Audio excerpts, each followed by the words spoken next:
എല്ലാവർക്കും സൂര്യ കിച്ചണിലേക്ക് സ്വാഗതം. ഇന്ന് ഞാനൊരു ഈസി ലഞ്ച് റെസിപ്പിയാണ്, ഒരു ദാൽ തഡ്ക്കയാണ് ഉണ്ടാക്കാൻ പോകുന്നത്. നമ്മളുടെ ജീര റൈസിൻ്റെ കൂടെ കഴിക്കാൻ വേണ്ടി. അപ്പോൾ അതിന് വേണ്ടി ഞാനിവിടെ ഒരു മൂങ് ദാൽ ഒരു 1/4 കപ്പ് നല്ല കഴുകി വൃത്തിയാക്കി വെള്ളമൊഴിച്ച് സോക്ക് ചെയ്യാൻ വെച്ചിട്ടുണ്ട്.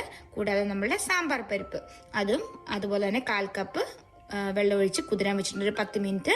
അതിനുശേഷം ഇത് നമ്മളൊരു കുക്കറിലേക്ക് ഇട്ട ശേഷം ആവശ്യത്തിന് വെള്ളം ഒഴിക്കുക. കൂടാതെ അതിൻ്റെ കൂടെ ഒരു വെളുത്തുള്ളി കഷ്ണവും കൂടെ ചെറുതായിട്ട് അരിഞ്ഞിടുക. അപ്പോൾ നമുക്ക് ഗ്യാസിൻ്റെ പ്രശ്നങ്ങളൊന്നും ഉണ്ടാവില്ല. എന്നിട്ട് നമുക്ക് നന്നായിട്ട് ഇനിയൊന്ന് വേവിച്ചെടുക്കാം.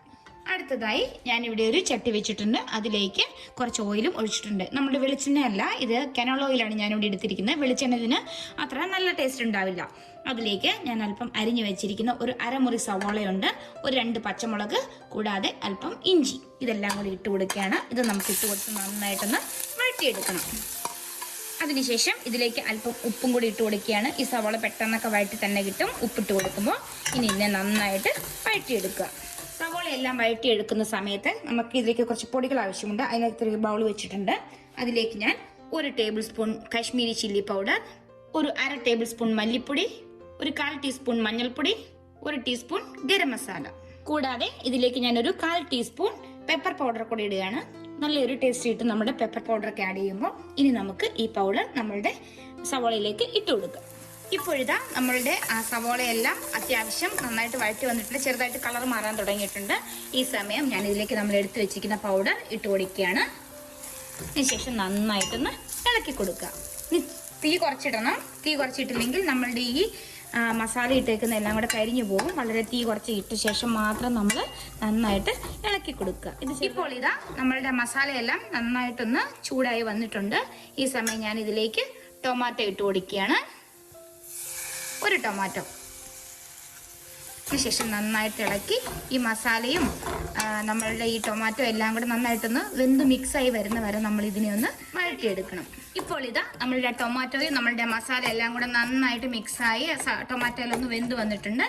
ഈ സമയം ഞാൻ ഇതിലേക്ക് നമ്മൾ ഓൾറെഡി റെഡിയാക്കി വെച്ചിരിക്കുന്ന പരിപ്പ്, അത് മൂങ് ദാലും നോർമൽ നമ്മളുടെ സാമ്പാർ പരിപ്പും കൂടെയുള്ള മിക്സ് ഞാൻ കുക്കറിൽ വേവിച്ച് വെച്ചിരുന്നു. അല്പം ഉപ്പ് ഇട്ടിട്ടുണ്ടായിരുന്നു, കൂടാതെ വെളുത്തുള്ളിയും ഇത് ഇതിലേക്ക് ഒഴിച്ചു കൊടുക്കുകയാണ്.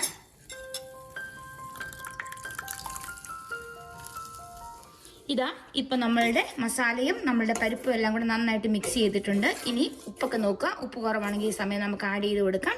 അതിനുശേഷം ഇത് നന്നായിട്ടൊന്ന് തിളച്ച് എല്ലാം കൂടെ ഒന്ന് നല്ല മിക്സായി നല്ലൊരു അല്പം ഒന്ന് കുറുകി വരണം. അത്രയും നേരം നമുക്കിതിനെ നന്നായിട്ടൊന്ന് തിളപ്പിച്ചെടുക്കണം. ഇതാ ഇപ്പം നമ്മുടെ ദാലെല്ലാം നന്നായിട്ട് തിളച്ച് വരുന്നുണ്ട്. ഈ സമയം ഞാൻ ഇതിലേക്ക് അല്പം മല്ലിയില കൂടി ഇട്ട് കൊടുക്കുകയാണ്. നമ്മൾ കറിവേപ്പില, സാധാരണ ഇതൊരു നോർത്ത് ഇന്ത്യൻ ഡിഷാണ്, അപ്പോൾ ഇതിലേക്ക് നമ്മൾ കറിവേപ്പില ഇടാറില്ല. മല്ലിയില ഇടുമ്പോൾ നമ്മളുടെ ഈ ദാലിന് നല്ലൊരു ടേസ്റ്റാണ് വരുന്നത്. ഇതാ ഞാനിവിടെ അല്പം കസൂരി മേത്തി എടുക്കുന്നുണ്ട്, ഡ്രൈഡ് കസൂരി നമ്മളുടെ ഉലുവ ഇലയാണ്. അതിനെ നന്നായിട്ട് കൈ വെച്ച് ഇങ്ങനെ ഒന്ന് ഞെരടിയ ശേഷം ഇട്ട് കൊടുക്കുക. ഈ കസൂരി മേത്തിയൊക്കെ ചേർക്കുമ്പോൾ നമ്മുടെ ഈ കറക്റ്റ് ഈ ദാൽ തഡ്ക്കയെല്ലാം കറക്റ്റ് അതിൻ്റെ ടേസ്റ്റ് കിട്ടുകയുള്ളൂ. അപ്പോൾ ഇത് കൂടെ ഇടുമ്പോൾ നല്ലൊരു സ്മെല്ലാണ് നമുക്ക് കിട്ടുന്നത്. കണ്ടോ, കാണാൻ തന്നെ നല്ല രസമാണ്, നല്ല ഭംഗിയുമുണ്ട്. അടുത്തതായി ഞാനിവിടെ ഒരു പാൻ വെച്ചിട്ടുണ്ട്. അതിലേക്ക് അല്പം നെയ്യും ഒഴിച്ചിട്ടുണ്ട്.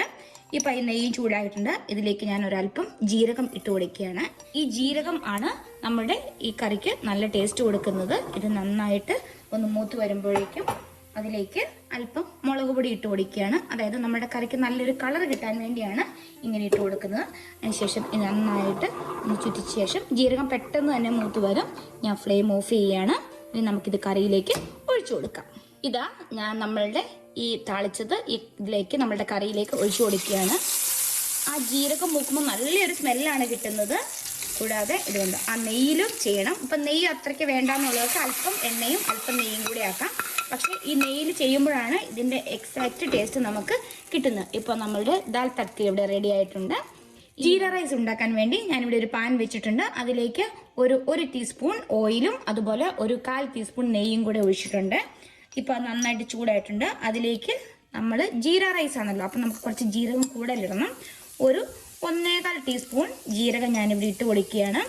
അത് പെട്ടെന്ന് തന്നെ മൂത്ത് കിട്ടും. തീ വളരെ കുറച്ച് വെച്ച് മാത്രം ജീരകം ഇട്ട് കൊടുക്കുക. അതിനുശേഷം അത് നന്നായിട്ടൊന്ന് പെട്ടെന്ന് തന്നെ ആയി കിട്ടും. അതൊന്നിങ്ങനെ പൊട്ടുന്ന സൗണ്ട് നമുക്ക് കേൾക്കാം. ഈ സമയം ഞാൻ ഓൾറെഡി ബസുമതി റൈസ് ഇവിടെ വേവിച്ച് വെച്ചിട്ടുണ്ടായിരുന്നു. അത് ഞാൻ ഇതിലേക്ക് ഇട്ട് കൊടുക്കുകയാണ്. ഈ റൈസ് ഞാൻ ഉപ്പിട്ടായിരുന്നു വേവിച്ചത്, അതുകൊണ്ട് നമുക്കിനി വേറെ ഉപ്പിൻ്റെ ഒന്നും ആവശ്യം വരുന്നില്ല. അതിനുശേഷം ഇത് നന്നായിട്ട് ഇളക്കി കൊടുക്കുക. അതിനുശേഷം ഇതിലേക്ക് ഞാൻ ഒരല്പം മല്ലിയില കൂടി ഇട്ട് കൊടുക്കുകയാണ്. ഇതിന് നമ്മൾ വേറെ മസാലകളൊന്നും ചേർക്കുന്നില്ല. ഈ മല്ലിയിലയും ഈ ജീരകവുമാണ് നമ്മളുടെ ഈ റൈസിന് ടേസ്റ്റ് കൊടുക്കുന്നത്. ഇനി അതിനുശേഷം നന്നായിട്ട് ഇത് ഇളക്കി കൊടുക്കുക. അടുത്തതായിട്ട് ഈസി ആയിട്ടുള്ള എഗ് ഫ്രൈ ഉണ്ടാക്കാൻ വേണ്ടി ഒരു പാൻ വെച്ചിട്ടുണ്ട്. അതിലേക്ക് 1 ടേബിൾ സ്പൂൺ എണ്ണയും ഒഴിച്ചിട്ടുണ്ട്. 1/4 ടീസ്പൂൺ മുളക് പൊടി ഇടുന്നുണ്ട്, 1/4 ടീസ്പൂൺ മല്ലിപ്പൊടി, 1/4 teaspoon garam masala, 1/4 teaspoon pepper powder, അല്പം മഞ്ഞൾപ്പൊടി, കൂടാതെ ആവശ്യത്തിനുള്ള ഉപ്പ്. അതിനുശേഷം ഇതെല്ലാം കൂടെ നന്നായിട്ടൊന്ന് ഇളക്കി കൊടുക്കുക. ഇപ്പോൾ ഇതാ നമ്മുടെ പൊടികളൊക്കെ അത്യാവശ്യം നന്നായിട്ട് മൂത്ത് വന്നിട്ടുണ്ട്. ഞാൻ അതിലേക്ക് അല്പം കറിവേപ്പില കൂടെ ഇട്ട് കൊടുക്കുകയാണ്. അതിനുശേഷം ഇവിടെ ഞാനൊരു 5 കോഴിമുട്ട നന്നായിട്ട് പുഴുങ്ങി വെച്ചിട്ടുണ്ട്. പുഴുങ്ങിയ ശേഷം അതിന് കുറച്ചൊന്ന് വരഞ്ഞും കൊടുത്തിട്ടുണ്ട്. അതായത് ഈ മസാലയൊക്കെ ഉള്ളിലേക്ക് കയറാൻ വേണ്ടിയാണ്. ഞാൻ ഈ മുട്ടയും കൂടി ഇതിലേക്ക് ഇട്ട് കൊടുക്കുകയാണ്. അതിനുശേഷം ഇത് നന്നായിട്ടൊന്ന് ഇളക്കി കൊടുക്കുക. അതായത് കുറച്ച് ഫ്ലെയിം കൂട്ടി വെക്കുക. അതായത് നമ്മളുടെ ഈ മസാല എല്ലാം കൂടി ഈ മുട്ടയിലേക്ക് നന്നായിട്ടൊന്ന് പിടിക്കണം. അതിനു വേണ്ടിയാണ് ഇങ്ങനെ ചെയ്യുന്നത്. ഇതാ നമ്മളുടെ ഈസി ആയിട്ടുള്ള എഗ് ഫ്രൈയും ഇവിടെ റെഡി ആയിട്ടുണ്ട്. നമ്മളിങ്ങനെ ഇളക്കിയിട്ട് എല്ലാ സൈഡിൽ നിന്നും ഒരിച്ചെടുത്താൽ മാത്രം മതിയാവും. അതിനുശേഷം നമുക്കിതിനെ ഒരു സെർവിങ് ഡിഷിലോട്ട് മാറ്റാം. ഇതാ നമ്മളുടെ ജീര റൈസ് ഞാനൊരു സെർവിങ് ഡിഷിലേക്ക് മാറ്റിയിട്ടുണ്ട്. അതിത് കൂടാതെ ഇതാ നമ്മളുടെ ദാൽ തട്ക നല്ല അടിപൊളിയായിട്ട് തന്നെ വന്നിട്ടുണ്ട്. നല്ല സ്മെല്ലാണ് വരുന്നത്. നമുക്ക് നമ്മളുടെ റൈസിലേക്ക് കുറച്ച് ഇങ്ങനെ ഒഴിക്കാം. വാവ്, കണ്ടോ നല്ല കുറുകിയാണ് ഇരിക്കുന്നത്. നല്ല ടേസ്റ്റ് ആയിട്ട് തന്നെ വന്നിട്ടുണ്ട്. കണ്ടോ നല്ല ഭംഗിയാണ് കാണാൻ, നല്ല മണമാണ്. അപ്പം കഴിക്കാനും അടിപൊളി തന്നെയാണ്. കൂടാതെ നമ്മളുടെ എഗ് ഫ്രൈ, ഇത് 2 നമുക്ക് എഗ് ഫ്രൈയും കൂടെ വെച്ചാൽ നമ്മളുടെ വളരെ സിമ്പിളായിട്ടുള്ള ലഞ്ച് ഇവിടെ റെഡി ആയിട്ടുണ്ട്. ഇനി നമുക്കിതൊന്ന് ടേസ്റ്റ് ചെയ്ത് നോക്കാം. നമ്മളുടെ ഈ ദാൽ തട്കയും അതുപോലെ നമ്മളുടെ ജീര റൈസും ബെസ്റ്റ് കോമ്പിനേഷനാണ്. ഇതിങ്ങനെ മിക്സ് ചെയ്തെടുക്കുക. ഓ, കാണുമ്പോൾ തന്നെ എനിക്ക് കൊതി വരുന്നുണ്ട്. ഒന്ന് കഴിച്ചു നോക്കട്ടെ.